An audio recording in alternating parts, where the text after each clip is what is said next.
El Señor esté con ustedes. Y con tu espíritu. Lectura del Santo Evangelio según San Mateo. Gloria a ti, Señor.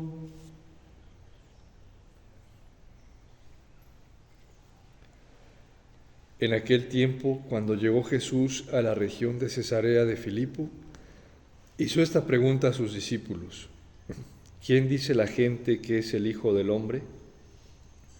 Ellos le respondieron: unos dicen que eres Juan el Bautista, otros que Elías, otros que Jeremías o alguno de los profetas.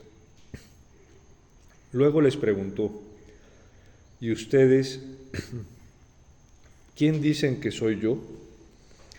Simón Pedro tomó la palabra y le dijo: Tú eres el Mesías, el Hijo de Dios vivo.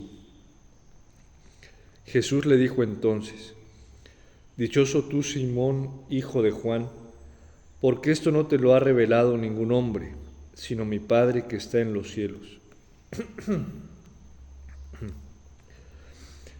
Y yo te digo a ti que tú eres Pedro, y sobre esta piedra edificaré mi iglesia. Los poderes del infierno no prevalecerán sobre ella.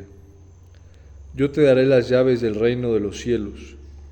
Todo lo que ates en la tierra quedará atado en el cielo, y lo que desates en la tierra quedará desatado en el cielo. Palabra del Señor. Gloria a ti, Señor Jesús.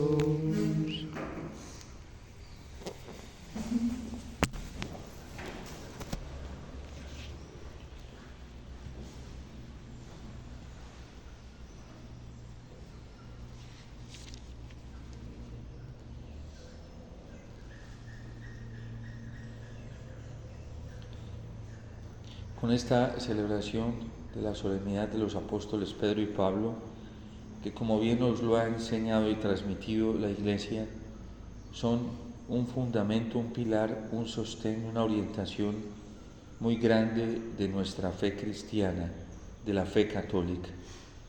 Por eso precisamente hoy con toda la Iglesia le suplicábamos al Señor en la oración colecta de que nosotros pudiéramos mantenernos fieles a la enseñanza de ellos, así como ellos se mantuvieron fieles a la enseñanza que recibieron de Jesús y como precio a esa fidelidad tuvieron que soportar muchísimas pruebas, muchísimas contradicciones e incluso hasta la misma muerte. Hasta ese punto nos enseña la Constitución dogmática Lumen Gentium, debemos llegar todos los cristianos. Y esa es la actitud que debemos tener todos los católicos. Aunque sabemos que el don del martirio es un don particular para algunos, que Dios solamente tiene reservado a algunas personas, la Iglesia nos entusiasma y nos anima a vivir todos preparados para dar testimonio de la fe e incluso con el derramamiento de la propia sangre, si así nos toca, por amor a nuestro Señor, por amor a la fe que Pedro está profesando hoy.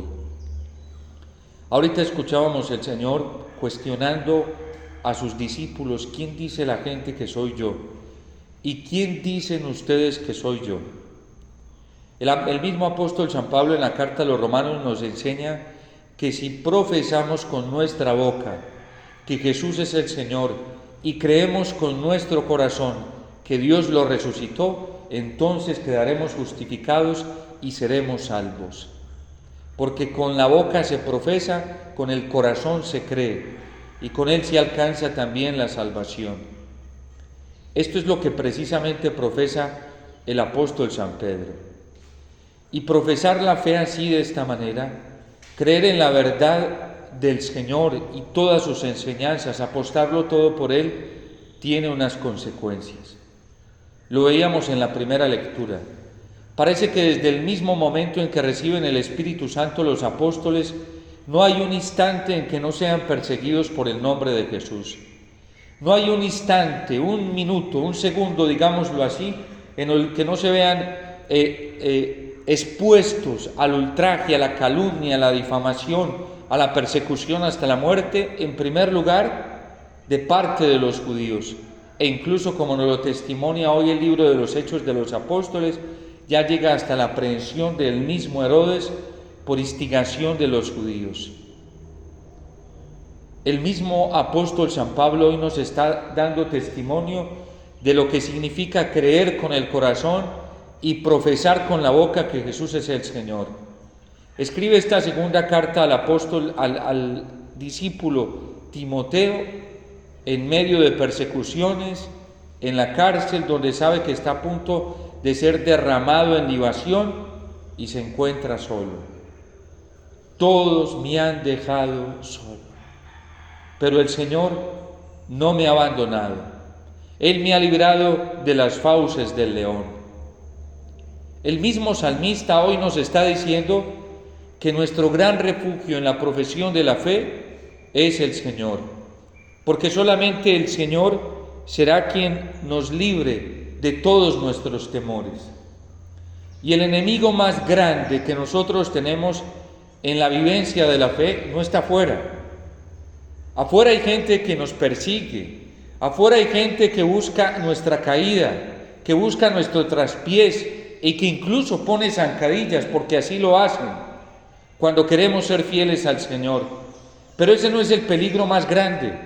Afuera encontramos gente que le gusta intimidar, incluso en nombre del Señor, en nombre de la iglesia, en nombre de dones y carismas. Les gusta estar intimidando a la gente y a los mismos cristianos que quieren ser fieles.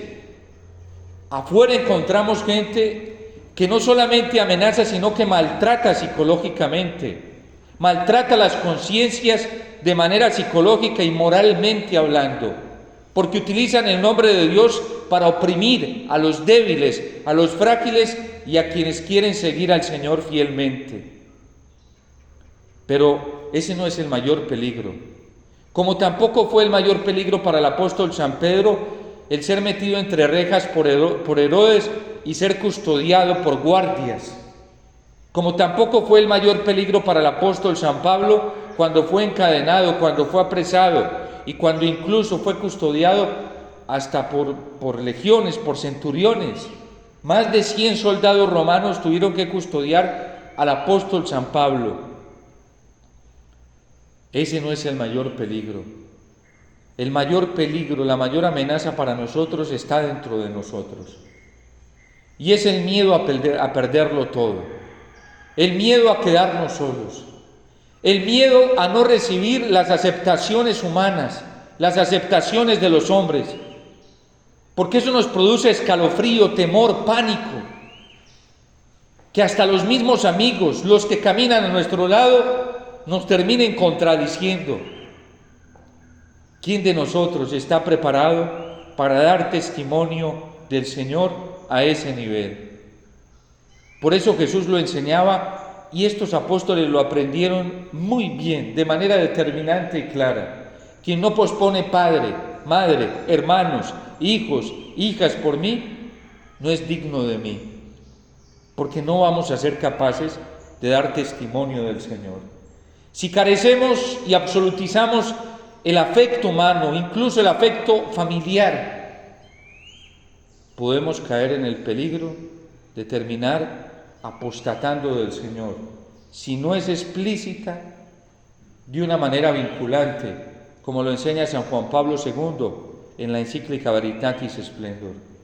Porque no solamente se cae en apostasía, en idolatría y en ateísmo, que son pecados graves, de manera explícita, sino que también, como lo enseña la Gaudium et Spes, se puede caer de manera implícita, de manera vinculante a estas faltas morales que son gravísimas. ¿Qué les costó a estos apóstoles? El amor por el Señor, la fe, les costó la propia vida, les costó el abandono, les costó la traición, les costó la calumnia, les costó la difamación, les costó la soledad. ¿Qué estamos dispuestos nosotros a arriesgar por la profesión de fe en el Señor Jesús en tiempos y en momentos, en circunstancias cuando todo es tan complejo, cuando el relativismo, como nos lo enseñó San Juan Pablo II en varias de sus encíclicas, minó a la Iglesia, cuando el relativismo moral, como nos lo enseñó el mismo Papa Juan Pablo II en la Veritatis Splendor, invadió los criterios de muchos teólogos, incluso de pastores de la Iglesia, de quienes se han dedicado a la enseñanza en la Iglesia. ¿Qué vamos a hacer nosotros en un tiempo cuando esto es una realidad? Cuando el Papa Benedicto XVI ya no decía de una invasión, sino de una dictadura de relativismo, aún dentro de la misma Iglesia, cuando él mismo se quedaba estupefacto y no podía comprender ni entender que hombres de Iglesia, que tenemos contacto con los sacramentos continuamente, viviésemos la fe de una forma tan pagana y relativista como muchas veces la vivimos. ¿Qué vamos a hacer nosotros? Nos toca ser como el salmista, como el Salmo nos lo propone hoy. Bendeciré al Señor a todas horas. Que no cese mi boca de alabar solamente al Señor.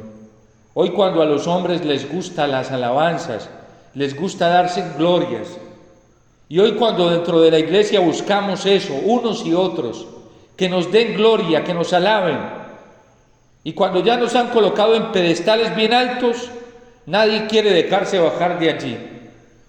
Y si para sostenerse allí, en la alabanza de los hombres, en la idolatría que les dan los hombres, necesita calumniar, difamar y llevarse al que sea por delante con tal de mantener la fama y el poder, se lo lleva.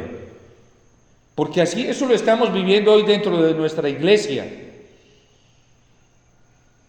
Eso pasa cuando nos robamos la gloria del Señor. Pero nuestro único camino y destino es el Señor. Es alabarlo solamente a Él, glorificarlo solamente a Él, poner nuestro corazón y nuestra vida en Él. A nosotros no nos está pidiendo el Evangelio, ni siquiera el magisterio de la Iglesia, ni la tradición viva de la Iglesia, hacer profesión de fe en los hombres. Eso no es lo que nos pide la fe cristiana. La esencia de nuestra fe cristiana no está en que estemos profesando la fe en personas, así sean buenas dentro de la Iglesia, porque nadie en la Iglesia se puede robar la gloria del Señor, y a nadie el Señor lo ha destinado para eso. ¿Cómo vamos a profanar la gloria de Dios? ¿Cómo vamos a profanar su nombre y su santidad? Se acerca un joven al Señor y le dice, bueno, y le dices, no me digas bueno, porque solamente uno es bueno, y es mi Padre que está en los cielos. Cristo, nuestro Señor, vino a restituir el santo nombre de Dios, la gloria de Dios que había sido profanada por el hombre. El hombre se robó la gloria de Dios, se la tomó para sí mismo y buscó la alabanza de los hombres para sí mismo. Atracó a Dios. ¿Y no estaremos haciendo lo mismo hoy?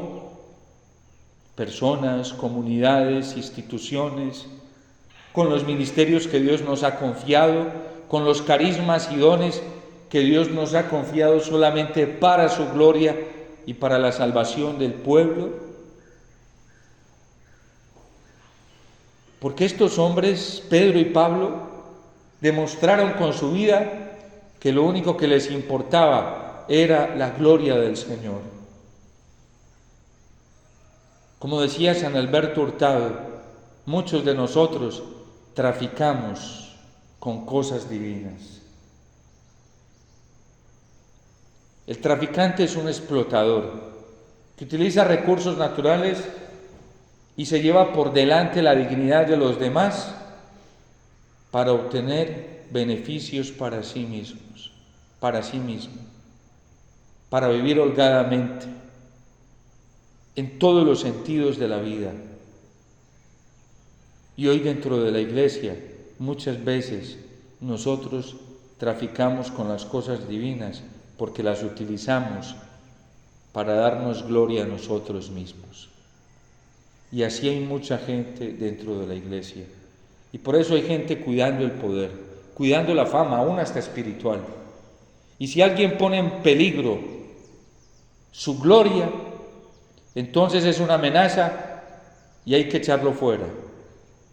Si alguien pone en peligro el poder de grupos, de personas, entonces no puede estar por aquí, no puede rodear esto. Y qué gloria y qué poder estaban cuidando los apóstoles que hasta entregaron su vida por ellos. Solo la gloria del Señor, solo el honor del Señor. La iglesia existe para eso, para mostrar la gloria del Señor y solamente a Él y nada más que a Él. A nosotros no nos llamaron a hacernos propagandas a nosotros mismos, como tampoco lo hicieron San Pedro y San Pablo. A nosotros nos llamaron a hacerle propaganda a los hombres, como tampoco lo hicieron San Pedro y San Pablo.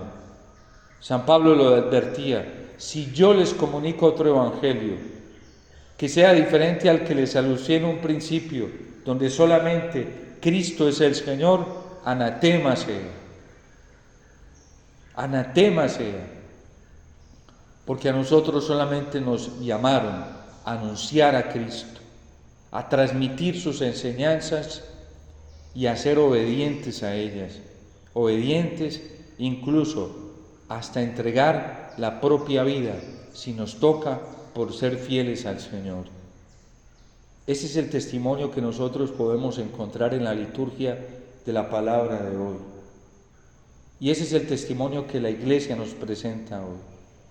Un testimonio por amor a nuestro Señor. Por eso pidámosle a la Virgen, a San José, que nos den la gracia de ser fieles y que nuestro único refugio solamente sea el Señor. Porque cuando Él es nuestro refugio y acudimos a Él, entonces nos escucha, nos libra y nos salva. Pero cuando nosotros no trabajamos para el Señor, nos toca estarnos defendiendo a nosotros mismos. Y eso desgasta. Solo hay que defender el honor y la gloria del Señor. Y eso hay que hacerlo. Es falso cuando dicen que la fe no hay que defenderla. Claro que sí. Estos hombres, San Pedro y San Pablo, por defender la fe, terminaron como terminaron. Y la fe hay que cuidarla.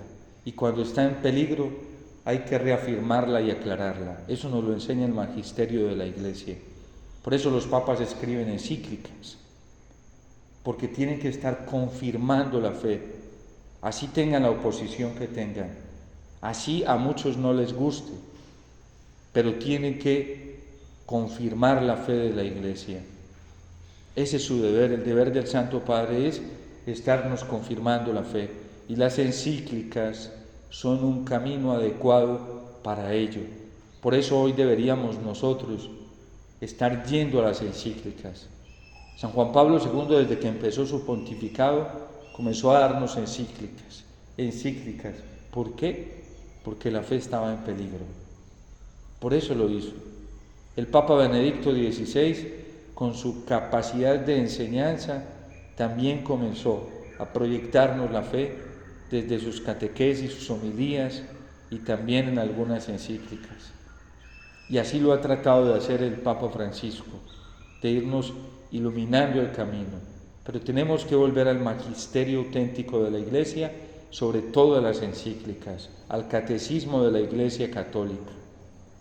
Allí encontramos la fe que nosotros debemos profesar, la fe que nosotros debemos vivir y la fe que nosotros debemos enseñar. Dios te salve María, llena eres de gracia, el Señor es contigo, bendita tú eres entre todas las mujeres y bendito es el fruto de tu vientre, Jesús. Santa